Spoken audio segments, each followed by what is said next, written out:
Magandang araw sa inyong lahat. Ako si Jocelyn at ngayon ay pag-uusapan natin kung paano magparehistro sa e-travel.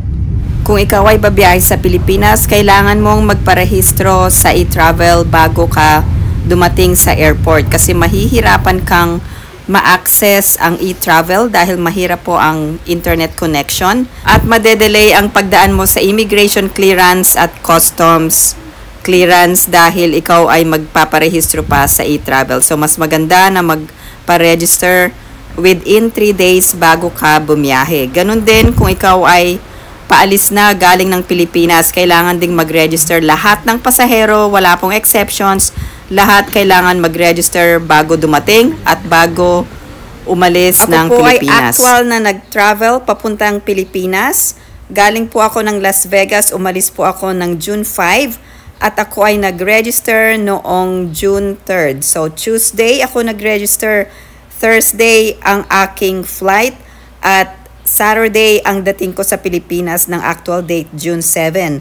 So, importante na mag-register kayo sa e-travel bago kayo bumiyahe. Kasi kung wala po kayong registration, matatagalan po kayo bago kayo maklear sa immigration at customs. Isa pa ay mahirap ang internet connection sa airport. Nag-try po ako, although meron akong registration, nag-try ako mag-connect sa internet pero wala pong internet connection. Yun po ang aking experience. Sino-sino po ang kailangan magparehistro sa e-travel? So lahat po ng pasahero na pupunta ng Pilipinas, kahit mga Pilipino or non-Filipino, kailangan pong mag-register sa e-travel. So, may bayad po ba ang e-travel? Wala pong bayad ang e-travel. May dalawa pong option kung paano mag-rehistro sa e-travel. Ang unang option ay ang paggamit ng browser. Ibig sabihin, hindi nyo na po kailangan mag-download ng app or ng application para magparehistro. So, ito po ang unang option. I-type nyo lang po ang etravel.gov.ph or ibig sabihin, i-search nyo po ang tamang website na etravel.gov.ph at mag-create ng account. So, kailangan po meron kayong valid na email address at kailangan din po gumawa po kayo ng sarili nyong password. Para sa akin, mas madaling gumamit ng computer or laptop sa pagre-register sa e-travel. Naka-ready na po ang aking picture na i-upload ko at meron na rin po akong valid email address. So, sundin nyo lang po ang mga instructions. Mag-create po kayo ng account muna kung wala kayong registration at ang pag-create ng account ay pwedeng magawa kahit within 30 days, 10 days, or 5 days bago ang inyong pagta-travel. At pwede nyo nang balikan ang information kung ready na ang inyong flight number. Pero depende sa inyo kung kailan nyo gustong gawin ang registration as long as within 72 hours or within 3 days bago po kayo bumiyahe. Ang dalawang option sa pagre-rehistro ay ang pag-download ng app. So, ibig sabihin, kailangan po yung application ay i-download nyo po sa inyong gadget, sa inyong either phone or tablet. Kung gagamit kayo ng computer, isi-search nyo lang po ang e-travel. Pero kung kayo ay merong gadgets katulad ng mobile devices na iPhone or Android phones or Samsung or kahit ano pong cellphone, kailangan nyo pong i-download ang app para makarehistro sa e-travel. Sa aking iPad ay sinearch ko po ang egov.ph. Ito po ay isang option. So, pwede rin kayong gumamit ng etravel.ph or egov.ph. So, i-enter nyo lang po ang mga information at sundin ang mga instructions sa pag-fill out ng form. Ngayon, ipapakita ko sa inyo kung paano gamitin ang e-travel. Kailangan din po na mag-upload ng inyong picture or mag-take ng picture sa pamamagitan ng inyong camera para makapagrehistro sa e-travel.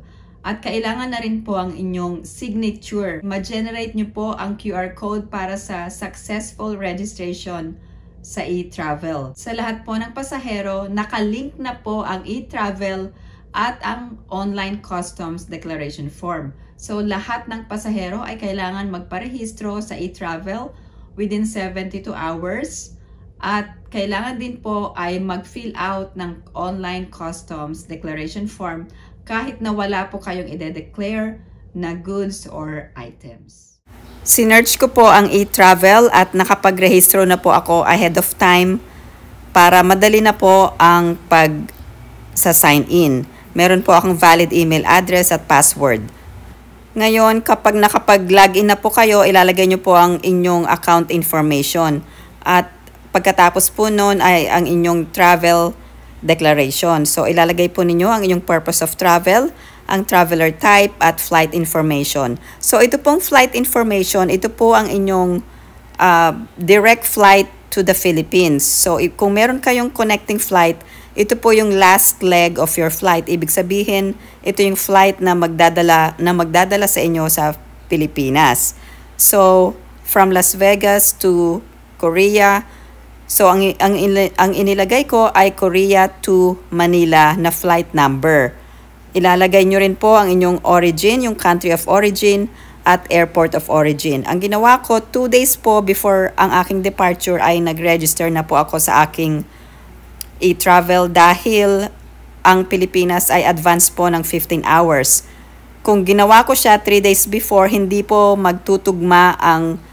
lalabas ang date of arrival na June 7.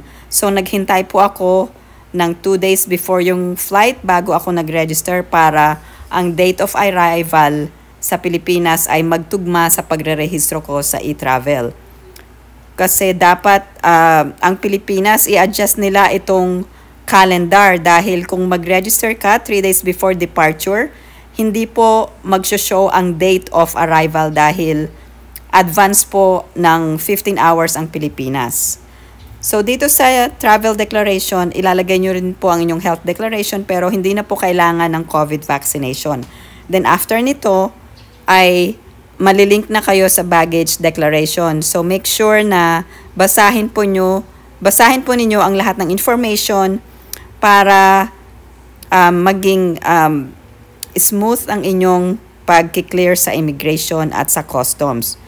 Ilalagay nyo rin po kung meron kayong kasamang family member, kung ilan po sila, kung ano pong edad, at kung ilan po ang baggage na dala. So kasama ko ang aking anak at isinama ko na ang check-in baggage na 1 each for us. At kung ilan po ang hand carry nyo, ilagay nyo rin po. Okay, dito na tayo sa mga questions. Ito yung general declaration. So, i-declare po ninyo ang mga goods purchased abroad kung Philippine peso or US dollar. So, ang nilagay ko po ay US dollar amount ay $100 at wala po akong Philippine currency. So, I answered no. Foreign currency, no. So, ito pong question na ito ay in excess of $10,000. So, if it's less than, you don't have to declare. And you go through all of these questions. I-answer nyo po either yes or no. Kung nag-answer kayo ng yes, kailangan nyo pong ilagay ang description bakit kayo nag-answer ng yes at ilalagay nyo po ang specific details ng inyong information. Kung meron kayong mobile phones at mga gadgets in excess of quantities, saka lang kayo magde-declare. Pero nilagay ko ay no. At meron din akong nilagay na other goods. Nilagay ko po ay yes. I just wanted to make sure na dineclare ko ang mga tamang items doon sa number 12 na other goods. So, nilagay ko dito mga personal items or grocery items na ibibigay sa family or friends. So, pwede nyong ilagay what items po ang nakalagay sa inyong baggage. Ilalagay nyo rin po ang quantities. So, meron po kasing required na quantities at amount in US dollar. So, hindi ko na po nilagay yung specific price ng items na nakalagay sa aking baggage. So, nilagay ko lang po na ito po yung mga items, ito po yung mga items na dala ko at ilagay lang po ang quantity at amount in US dollar. So, nung dumaan po ako sa customs sa Manila, pinresent ko lang po ang aking e-travel barcode at tinignan lang nila kung ano ang mga items na nilagay ko sa aking declaration at pinalabas na po ako. So, it was easy. It's no big deal. Either i-declare nyo or not declare, but to be on the safe side, kung meron kayong i-declare, mas maganda i-declare nyo na kasi para malaman na rin kung paano ang procedure just in case at para na rin malaman kung ano ang procedure para ma-clear sa customs. So after po ng questionnaire ay kailangan na mag-attach ng picture at kailangan ding mag-sign at kung meron kayong family member, kasama na rin po iyon sa inyong travel declaration. So after nun ay mag-generate na ng barcode, isa sa inyo at isa sa inyong family member. Pero isi-send po ito sa isang email address lang dahil add po kayo ng family member, so mag-generate ng dalawang barcode pero sa isang email address lamang. So dalawa pong barcode ang mag-generate sa successful registration. So yung isang dalawang barcode sa inyong email address. Kung meron po kayong katanungan or comments, paki-post na lang po sa comment section below. Salamat po sa pagsubaybay sa aking channel. At kung hindi pa po kayo nakakapag-subscribe, i-like nyo lang po at subscribe ang aking channel. At salamat po sa pagsubaybay. I hope everyone is staying safe at magandang araw po sa inyong lahat.